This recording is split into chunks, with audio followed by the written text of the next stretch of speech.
Hi all, have a good day. Welcome to Raaonline. This is Dr. Palniappan and I'm going to speak to you on labor management, twin pregnancy, definitely double trouble. This lecture could be dedicated to this particular doyen in the field of obstetrics, and he is none other than Dr. Louis Keith. Dr. Louis Keith was an incidental identical twin and was an acknowledged expert on twins and was internationally admired for his scientific contributions to the area of multiple pregnancy.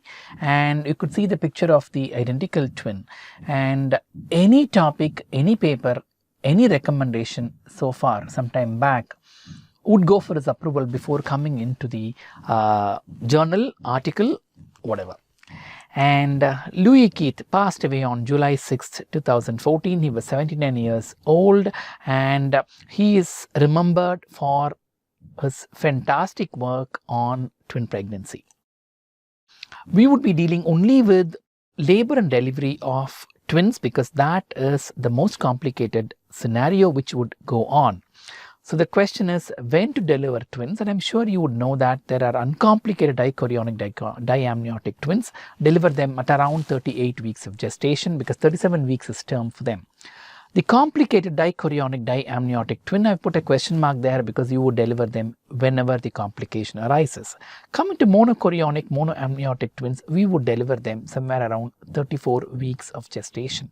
Over this lecture, we would see when to deliver them and how to deliver them on twin pregnancy labor mechanisms. Induction and augmentation in twin pregnancy. 20% of twin gestations may require induction of labor, and what would you induce them with? We could induce them with balloon catheter, we could induce them with the prostaglandin E2 gels, and they are safer options for induction of labor, though there are other very many inducing agents and they are not an absolute contraindication for induction.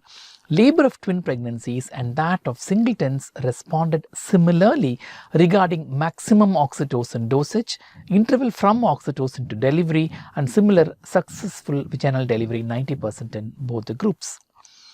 Coming to the route of delivery, whether you would do a C-section or a vaginal delivery is something which we need to go ahead and would be at the two extremes, whether you would do the absolute quietish way of doing or go on to the bloody mode of cesarean section is the controversy, and when would you do what is the question.